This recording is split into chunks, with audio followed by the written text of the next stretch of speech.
Boa noite, pessoal. Todo mundo me ouve bem?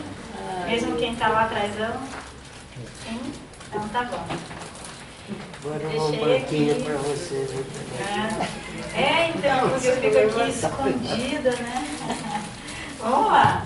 Nossa missão de hoje é continuar o capítulo 11, né? Só para lembrar, nós estamos no capítulo 11 do livro No Mundo Maior, trazido através da disciplina Fenomenal de Chico e da contribuição de André Luiz, neste caso. Né? Eu vou só andar nos slides aqui, porque nós já vimos alguns na aula passada. Né? Queria retomar a partir deste daqui. Eu acho que tem alguns pontos que nós podemos rever, relembrar, né? Repensar. Então, esse capítulo traz informações de um orientador do plano maior que estava passando informações para desencarnados numa reunião de estudo. E não para que esses desencarnados aprendessem para si próprios, também para si próprios, obviamente, mas com o objetivo de aprimorar a sua capacidade de auxílio aos irmãos encarnados. Então, quero dizer com isso que há reuniões no plano espiritual de estudo para que os nossos irmãos desencarnados nos auxiliem melhor. Fantástico isso, né? Eles estão estudando, claro que angariam em prol de si próprios, mas estão lá dispostos a melhorar a sua possibilidade de auxiliar. Nós que aqui estamos nesse momento lidando com a matéria e com todas as intercorrências possíveis que ela pode gerar para o nosso desenvolvimento como espírito. Então, esta frase que está aqui foi dita pelo orientador, por quem estava palestrando naquela reunião de estudo que é descrita nesse capítulo 11. Lembrando que esse capítulo vem logo em seguida àquela descrição que o Luiz, acho que trouxe para cá, né, do capítulo 10, que dizia respeito ao aborto. Isso, então, esse capítulo 11 vem logo em seguida àquele capítulo da descrição da situação bastante complicada que Cecília se colocou e acabou culminando no desencarne tanto do possível reencarnante quanto dela mesma. Né? Então, essa frase aí diz respeito ao modo como lidamos com a nossa capacidade de manipular, trabalhar e usar a energia sexual. Que no primeiro momento pode vir à nossa cabeça que se trata de atividade sexual, relacionamento para procriação, etc, etc, mas a energia sexual é muito mais que isso. É muito mais que isso. Em sua essência, ela é uma energia criadora. Que nós estamos trabalhando desde há muito em nossa caminhada evolutiva. E que temos o hábito de usá-la desde há muito das mais diversas maneiras, inclusive para a procriação. Mas este não é o único uso que fazemos da energia sexual. E aí lembra que nós conversamos assim, mas poxa, se isso causa tantos problemas, né? Há descrições inúmeras nos mais diversos livros, pelos mais diversos médiuns, de distúrbios relacionados a desentendimentos afetivos que levam em consideração a energia sexual. Não há? Inúmeros, né? Inúmeros casos. Bom, então vamos acabar com isso. Né? Se esse negócio causa tanto problema, vamos acabar com isso. Já comentamos na semana passada, né? Que na verdade não é isso. Né? Estas situações pelas quais passamos têm o propósito de proporcionar, foi redundante, né? Mas tem o propósito de oferecer aprendizado. Né? É assim que nós angariamos novos ferramentais para a nossa evolução. Passando por situações, lidando com elas mais ou menos bem, tendo novas oportunidades e aprendendo, modificando-se, não há problema algum nisso. Né? A todos nós é e será sempre ofertada possibilidade de aprendizado. Sempre. Na sublimação do sexo, não seria atingido assim um amor mais puro, será? Então, tem um quadro aqui que a gente vai rever para lembrar isso. Mas olha só, essa frase aqui, o pessoal diz, então vamos acabar com esse negócio, vamos parar com esse negócio de energia sexual, a gente não está sabendo usar isso, vamos interromper.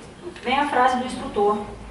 Estas conclusões, que é a explanação que ele fez até o momento, contudo, não nos devem induzir a programas de santificação compulsória no mundo carnal. Todo mundo, então agora acabou essa brincadeira, santificação compulsória. Não. Nenhum homem conseguiria negar, homem querendo dizer humanidade, conseguiria negar a fase da evolução em que se encontra. Nós todos estamos em fase evolutiva de trabalho, também em relação à energia sexual. E tudo bem. Isto não é um problema. Isso significa dizer que a nós cabe o entendimento fraternal. Não é só do outro, mas de nós mesmos também. Quantas vezes nos deparamos com dificuldade no terreno afetivo? Pela nossa postura, muitas vezes, menos feliz de entender o exercício pleno do amor. De ainda entender posse como algo que nos é de direito. De eventualmente desrespeitar a individualidade do próximo. Quantas vezes nós nos vemos defrontados com situações como essa? Por que não praticar o entendimento fraternal? Muitas vezes, de nossa parte, ainda vem a tentativa de julgar, quase imediatamente. Qualquer palavra que chega a nós de uma situação, por mais simples que seja, que envolva afetividade ou sexualidade, vem na nossa mente quase que imediatamente um julgamento. Esquecendo a informação sublime do Mestre. Amai ao próximo como a ti mesmo. Como te sentirias, como nos sentiríamos se estivéssemos no lugar do julgado? Estas situações já costumam ser bastante difíceis por si. Será que os envolvidos precisam da nossa falta de caridade adicional? Não, provavelmente. O mesmo acontecendo conosco mesmo. Nós também nos emaranhamos em situações desconfortáveis. Por que não nos respeitar nesse sentido? Analisar o passo menos feliz e propor reconstruir-se. Estamos falando de energia sexual, mas podemos falar sobre qualquer aspecto menos feliz na nossa experiência. Por que não revisitar-se, retomar as rédeas, levantar, desconjuntar os joelhos, e seguir? Por que temos reticência em fazer isso? Se o Mestre mesmo disse, vós sois deuses, podeis fazer o que faço e muito mais. Se ele dissesse isso pra gente agora, você ia falar, opa, tá maluco, né? Isso aí vai dar ruim, não é assim não. O Mestre confia, porque conhece a nossa individualidade, sabe, não tem dúvida alguma da nossa destinação. Mas nós temos. Nós olhamos para nós mesmos e dizemos, não vai dar isso aí, não vou dar pé isso aí não. Isso aí vai dar ruim. Não vai. Todos somos amparados diuturnamente, ainda que nos sintamos sozinhos. Por que não acreditar em nós mesmos? O entendimento fraternal passa por isso. Entender a si mesmo para entender o outro. São momentos evolutivos diferentes. Nós estamos no mesmo barco, mas estamos em momentos evolutivos diferentes. E isso é maravilhoso. Porque é também assim que nós aprendemos com o outro. Porque se todo mundo estivesse no mesmo patamar evolutivo, como é que a gente ia caminhar um degrau? Quem que ia ensinar pra gente? Não é mesmo? E aí a incompreensão sexual generalizada, mais simples, média, mais forte, de todos os sentidos que envolva ou não violência, acaba gerando crimes. Sabemos disso. Acaba gerando processos de loucura, abrindo portas, brechas verdadeiras para processos obsessivos, envolvendo não só a nós mesmos, mas outras individualidades. E o orientador diz o seguinte: a personalidade individual, portanto, não é obra da usina interna das glândulas, mas produto da química mental. É aquela conversa assim: então, Fernanda, mas é que sabe como é que é, né? A carne nada, né? A carne nada. Se você abandonar esta carne que veste, ela não fará absolutamente nada. Nada. Então, a personalidade é produto da química mental. Quem se responsabiliza pela química mental? Nós mesmos é que determinamos essa química mental, né?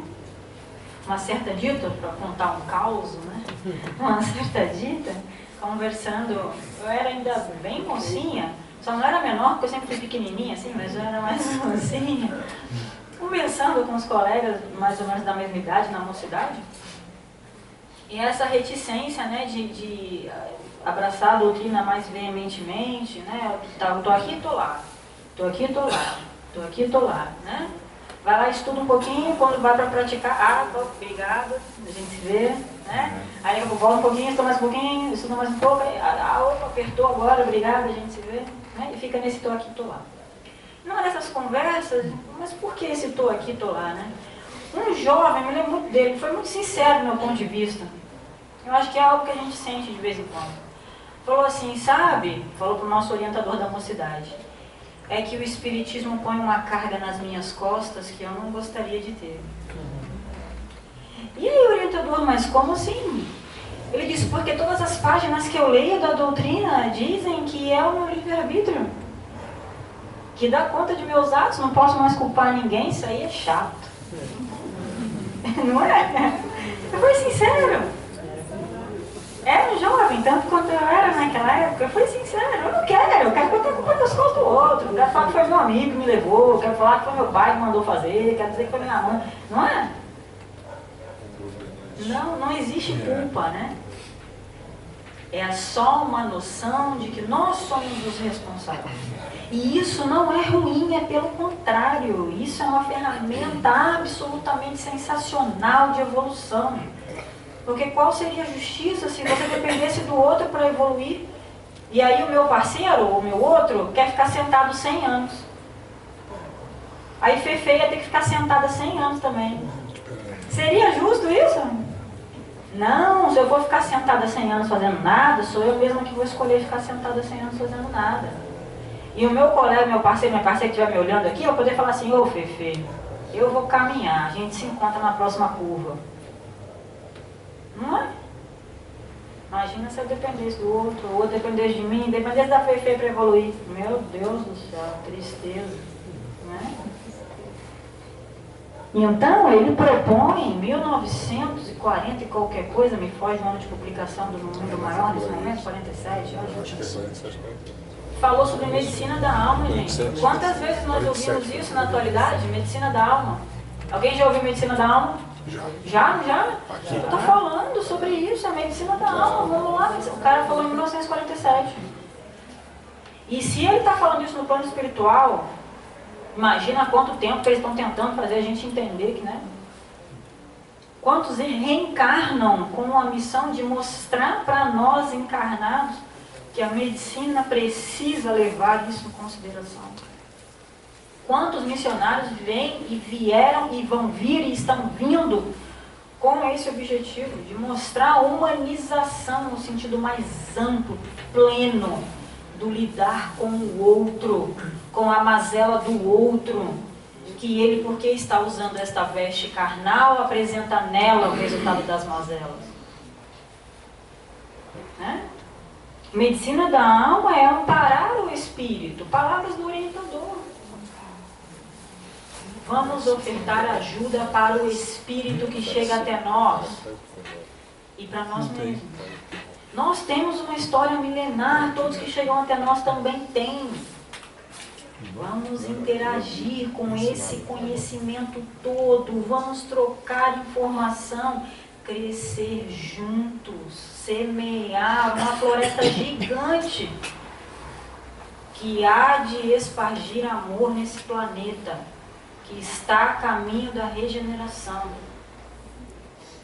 A obra é nossa também. Ninguém vai carregar a gente no colo. Mentira, Jesus carrega assim. Fernanda, com relação a essa questão sob a ótica da lei de causa e efeito, ação-reação, é muito difícil para nós encarnados, para os espíritos e por uma vítima de um crime sexual, de um estupro, ela, sendo espírita, até sendo espírita, é muito difícil de ela aceitar a situação pela ótica da lei de causa e efeito. Né? Nesse capítulo eu não vi nenhuma menção com relação a essa instrução aos espíritos, né? Que abordasse essa temática, a violência nesse sentido. E a gente sabe que aquele que é estuprado, estuprou no passado. Não há muitas, assim, como se diz, determinismo, né? Mas de qualquer forma, as provas pelas quais, provas por assim dizer, pelas quais passaremos nas mais diversas áreas de nossa encarnação, falamos da sexual, mas qualquer outra que pudermos e quisermos imaginar, estão relacionadas à nossa capacidade de aprender com elas. Não há colocação de pedra, por assim dizer, à nossa frente, que nós não sejamos capazes de fazer bom uso dela. Fazer bom uso da pedra não é pegar e atirá-la no primeiro que passar na sua frente. Este não é um bom uso da pedra, né? Mas às vezes é o que a gente quer fazer.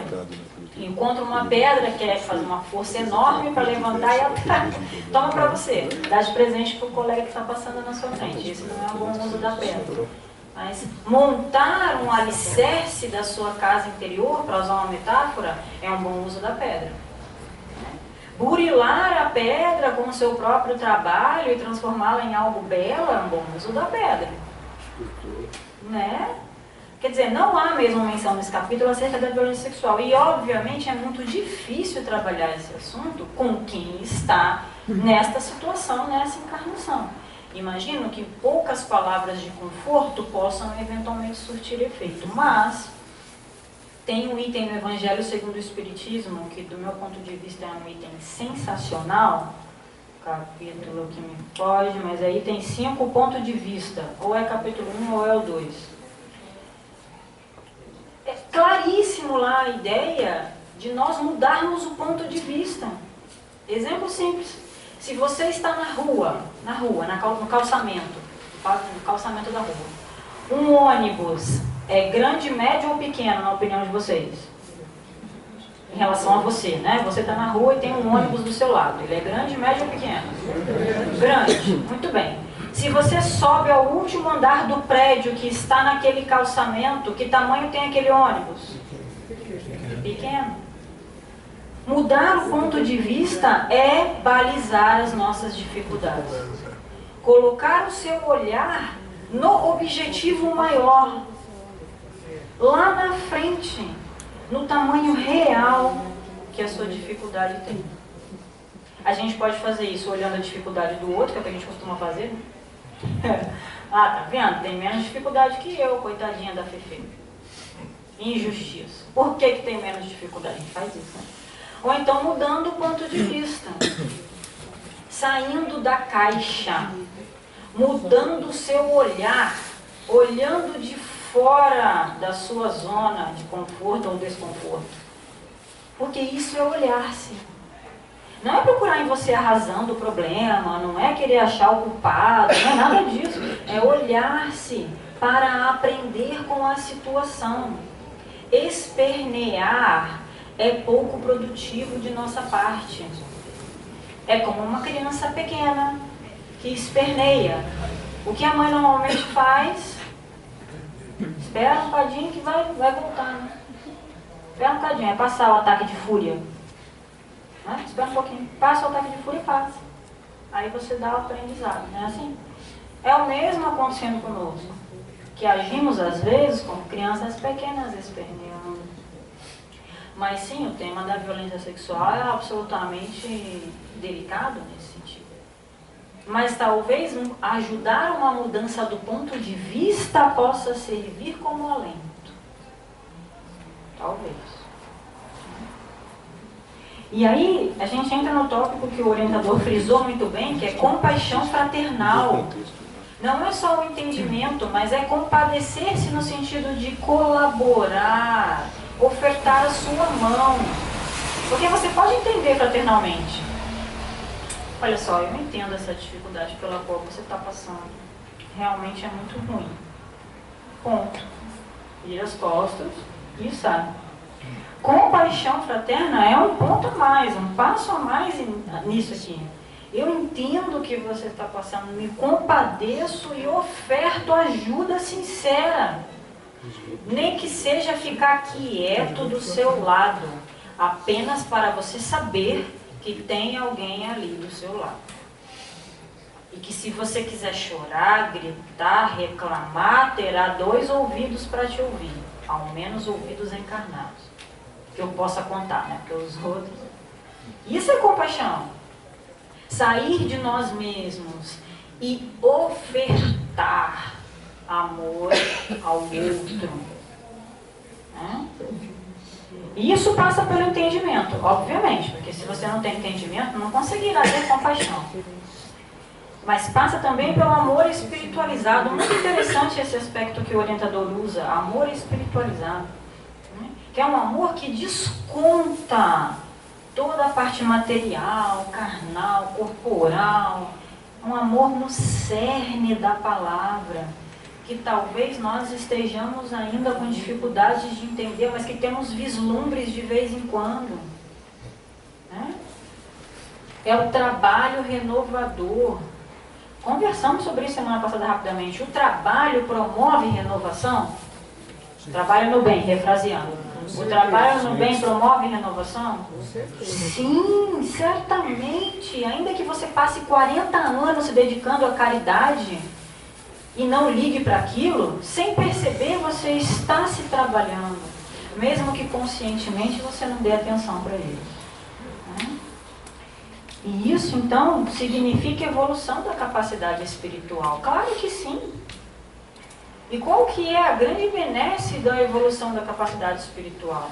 É que você cada vez vai passar pelas dificuldades com mais facilidade. Porque o seu ponto de vista está lá na frente, está no maior. O que nós estamos vendo agora, lembra, nós comentamos semana passada, é um recorte, gente, um recorte de um plano gigantesco, do qual nós temos algumas impressões. E o lindo disso é que nossa parte, não importa o tamanho dela, faz diferença. Um lago não é o mesmo se uma gota dali se for. Ah, que bobagem, claro que é. Não é, não. Não é. Porque vibracionalmente somos diferentes e colaboramos diferentemente para a vibração do planeta que habitamos. Se somos diferentes, é porque precisamos de todos nós. Aí tem aquela conversa, né? Ah, mas troca de amor precisa da energia sexual. Não há possibilidade de troca de amor sem interação sexual. O que vocês acham disso? Grande mentira.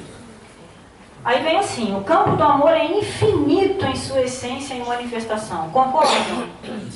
Se nós tivermos dúvida em entender isso, olhe para esta figura, que você entenderá. Esta criatura que aí se apresenta é a prova mais perto de nós de que o campo do amor é infinito em sua essência e manifestação. Se ficarmos aqui listando os momentos em que Jesus mostrou amor, ficaríamos a encarnação inteira conversando. Isso só dos momentos que chegaram até nós, historicamente. Imagina todos os outros. Imagina o que era ser olhado pelo Mestre. Então é o seguinte, vamos lá para a casa de Pedro, porque hoje vai rolar festa com o Mestre. Aí vai a galera na casa de Pedro, pô, vai ser bacana. Entra o Mestre e começa a fazer o evangelho no lar, gente. A gente consegue alcançar isso? Do nada, sem livro, porque o evangelho não tinha não, né? Sem livro. O evangelho não existia, né, gente? Tudo bem isso, beleza. Sem livro. Não dava para ele pegar, eu vou pegar ele no armário, o evangelho, espera um pouco. Aí ele pega o evangelho que está marcado naquela página amarela. Não tinha isso não. Sem livro, essa criatura abre a boca e começa a passar as lições de um pai que a gente nem conhecia. Porque pai pra gente naquela época era o punidor. E essa criatura fala de amor. Não consigo imaginar.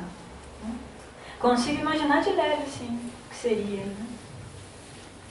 Jesus fazendo evangelho no lar. Senta aí, vamos fazer evangelho no lar. Agora não posso, está passando desenho que eu quero assistir. Agora não posso não, porque agora é novela, vamos fazer outra hora. Gente, não é toda semana Jesus convidando-nos a fazer evangelho no lar? Toda semana ele faz isso, cara, com cada um de nós. Precisa de ele estar presente lá assim, fisicamente. Ele está lá nas lições do Evangelho, ele está lá nas lições das obras acessórias, ele está lá no livro de prece que você abre, ele está lá na sua inspiração, ele está lá. A gente não crê muito não, né? Às vezes a gente não crê muito não, está aqui nada, está aqui não. Não sei onde ele está não, mas aqui não está não. Ele está. Ele está. Isso é indiscutível. As descrições do plano espiritual são absolutamente claras nesse sentido. Ele disse, 2 ou mais reunidos em meu nome, lá estarei, não foi? Pronto, então não precisa nem da gente discutir, né? Essa frase é um pouco grande, mas eu quero ler porque ela é muito importante, é a fala do próprio orientador. Importa reconhecer que o intercâmbio de forças simpáticas, afins, né? De fluidos combinados, de vibrações sintonizadas entre almas que se amam, tudo isso paira acima de qualquer exteriorização tangível de afeto, sustentando obras imperecíveis, indestrutíveis de vida e de luz nas ilimitadas esferas do universo. Posso amar o habitante 1.554.327 da China? Não conheço o cara. Maluco, como é que eu vou amar alguém que eu não conheço? É claro que você pode, está escrito aqui, intercâmbio de forças simpáticas, fluidos, vibrações entre almas, paira acima de exteriorização tangível. Paira. Não é necessário toque para transmitir amor para alguém. Não é necessário conhecer sequer. Se nós quisermos levantar uma vibração em prol do planeta inteiro, como fazemos inúmeras vezes, alguém aqui desacredita que alcance o planeta inteiro? Ah, você é doido, a minha migalhinha de luz aqui não chega nem ali na esquina. Mas a sua migalhinha de luz junta com a outra migalhinha, com a outra 1 milhão de migalhinhas, 1 milhão de migalhinhas, 3 milhões de migalhinhas, 7 bilhões de migalhinhas sustentam o planeta. E um dia, como dizia um orientador meu, te prepara, que tu vai ganhar um planetinha. Fica com preguiça não. Ganhar uma bolinha cheia de fogaréu lá, vai ser espírito crístico, vai receber uma instrução, te vira aí. Vai chegar uma galera, tu vai ter que dar conta, te vira aí. Nesse momento você já está com amor pleno para doar. É Jesus sustentando o nosso planeta, gente, desde sempre. Com todas as mazelas que nós temos aqui. E vou te dizer, criatura não se desespera. Porque o ponto de vista dele é lá na frente, ele tem certeza plena dos desígnios do Pai. Pronto. É só trabalhar. Atenção para as palavras em cor mais escura. Desenvolvamos carinhosa assistência.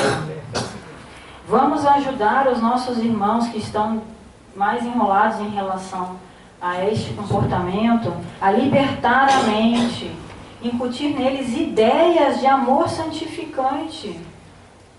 Mudar o paradigma, mudar o ponto de vista, olhar fora da caixa.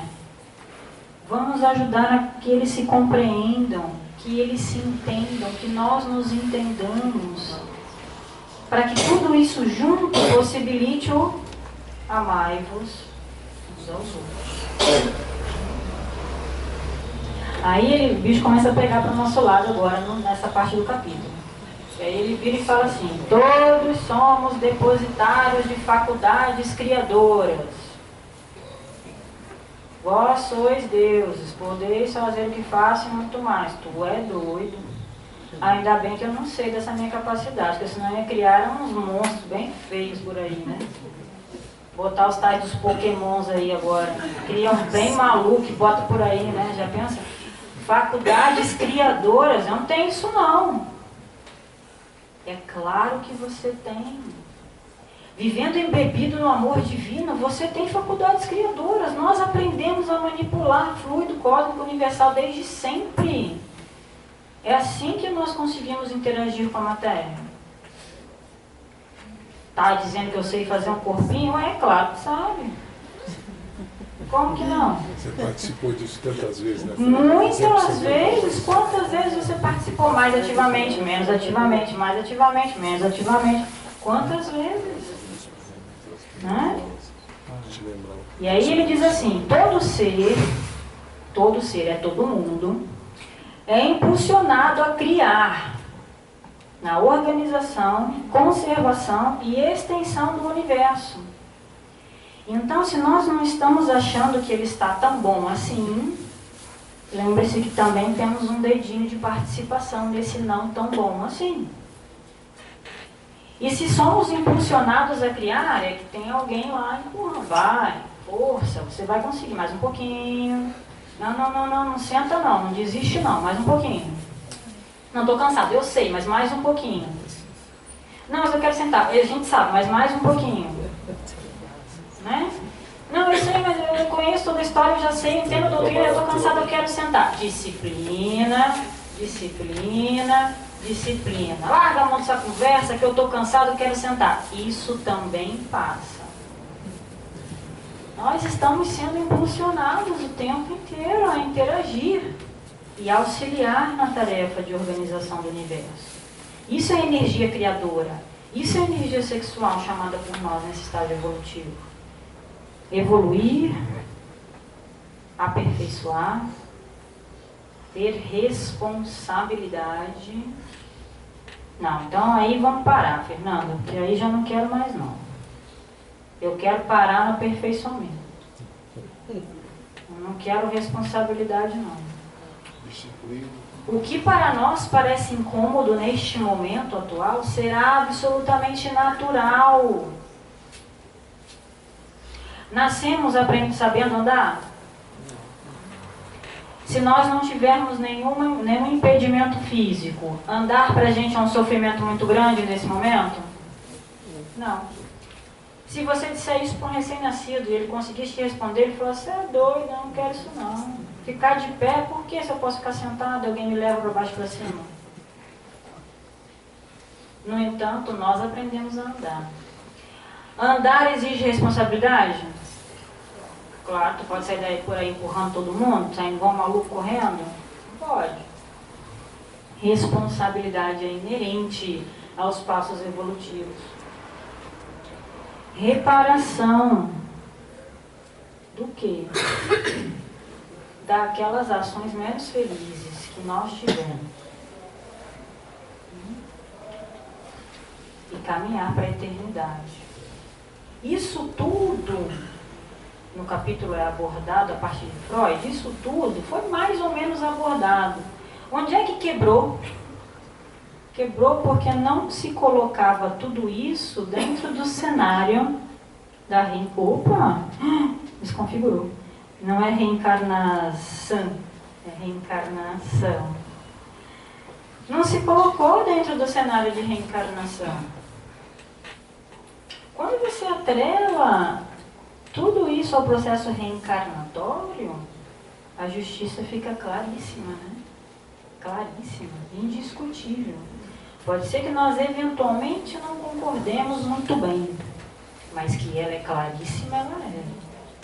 Podemos argumentar que poderia ser assim, assado, mas que ela é claríssima, ela é.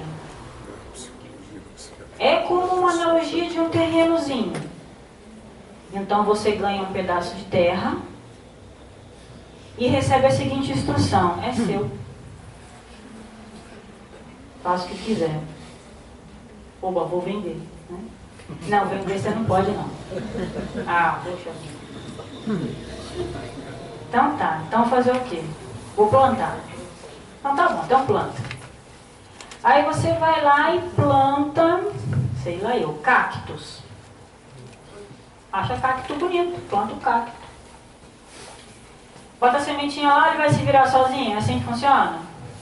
Não. Tu vai lá cuidar do cacto. O cacto vai crescendo, tá cuidando do cacto. Chegou a hora da colheita. Aí você vai reclamar com quem te deu a terra que você queria colher morango.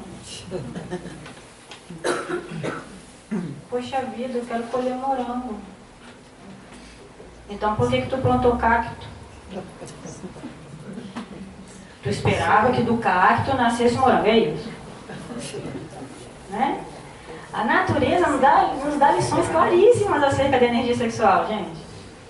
Ela se prepara total, profundamente, para de uma plantação de morango sair morango.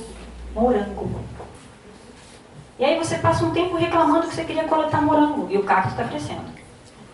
E você continua reclamando, mas eu quero colher morango e o cacto está crescendo. Até que o cacto começa a te espinhar, porque tu tem que entrar lá, né? O cacto começa a te futucar, começa a doer, ficar ruim. E aí você chora, reclama demais. Eu quero morango. Para que tu plantou cacto? Mas como a terra é sua, lhe é ofertada a oportunidade de replantar, desde que você colhe o cacto. E na hora de colher o cacto a gente acha ruim, né? Acha ruim demais. Mas aí a gente retoma as forças, recobra, entra, se arranha todo e colhe o cacto. O que acontece com a terra? Como é que ela está? Livre. Para você fazer o quê? Plantar novamente. E aí tu vai lá e planta cacto de novo. E a gente está rindo, mas você imagina quantas vezes... a gente está rindo, porque claro que é super engraçado. Você fala, meu Deus, que ideia de jirico. Você imagina quantas vezes o mentor nos viu plantando cacto. Outra vez. Tu tem certeza que tu vai botar essa semente aí? Oh, cacto é super legal, é isso mesmo. Bota o cacto lá, planta o cacto de novo. Eu falo, aquela coisa, né? Pra ser mentor é só sendo mentor mesmo, né? Só tendo umas quebradas de cabeça, porque tu ia ter paciência. Tu tá olhando ali o seu mentorado, vai plantar um cacto de novo. Deixa eu dar um croque na cabeça dele. Por favor, deixa eu dar um croque na cabeça dele pra ver se ele entende que cacto não dá pra plantar. Mas não pode. Não pode, o camarada tem livre-arbítrio. Não pode dar um croque na cabeça dele. Não pode.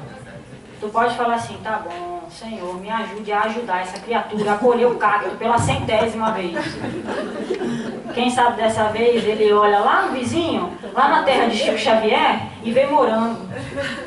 E aí diz assim, terra de Chico Xavier tem morango, vou lá coletar uma sementinha para plantar. Vai lá, Chico Xavier vai te dar morango para plantar. Cacto ele não vai dar não. Mas se você quiser ficar plantando cacto, também não tem problema não. Porque o verdadeiro dono da terra vai esperar você. Quanto tempo precisar. Chico falou assim, lá no Pinga Fogo. Chico Emmanuel, né, gente? Você lembra que ele tinha ponto aqui, né? Tinha aquele ponto da diretoria, né? Lembra disso? É um Chico Emmanuel, quero dizer, né? Se as potências do homem na visão, na audição, nos recursos imensos do cérebro, que nós sequer conhecemos na totalidade, se todas essas potências foram dadas ao homem para a educação, para o rendimento no bem, seria o sexo, a energia sexual, etc., em suas várias manifestações, sentenciado às trevas? Seria nos dado uma ferramenta que nos sentenciaria às trevas? Vocês acham que isso é coerente? Não. Portanto, as ferramentas da mão, da audição, da visão, do cérebro, do que a gente quiser considerar, são ferramentas tanto quanto é a energia sexual. Um martelo serve para várias coisas, inclusive para causar danos bastante profundos na cabeça de alguém. A culpa é do martelo? Não. A escolha de aplicar as nossas potências para o bem ou para ações menos equivocadas foi e sempre será nossa. Se a gente ficar com preguiça ou dúvida, lembra do cacto. Na hora que você for jogar a sementinha, opa, será que eu estou botando cacto aqui ou morango? Ou qualquer coisa, tá, gente? Pode plantar cacau, alface, se quiser, né? Mas cacto, vamos, né? Vamos plantar, vamos fazer assim então, ó. Agora a gente vai plantar só, divide a terra em 4, num cantinho a gente planta cacto. No outro cantinho a gente planta morango, no outro abacaxi, pêssego, daí a gente vai diminuindo a área do cacto. Pode ser assim? Já que não dá para tirar o cacto logo de uma vez tudo, então vamos diminuindo. Vamos fazer um esforço para diminuir agora. Só 1/4 vai ter cacto. Pode ser assim? É o que nós nos propusemos a fazer. Caminhar coletando os cactos que tivermos plantado por aí e semear novas semeaduras no bem. Que a nossa ferramenta da energia sexual seja usada por todos nós com o intuito criador do bem. O que não significa extinguir o uso da ferramenta. Muita paz a todos.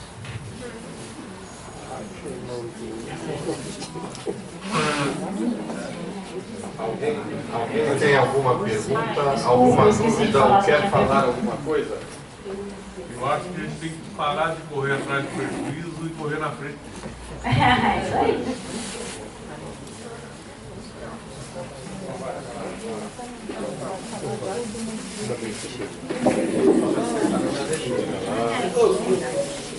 Bom, só alguns avisos. Almoço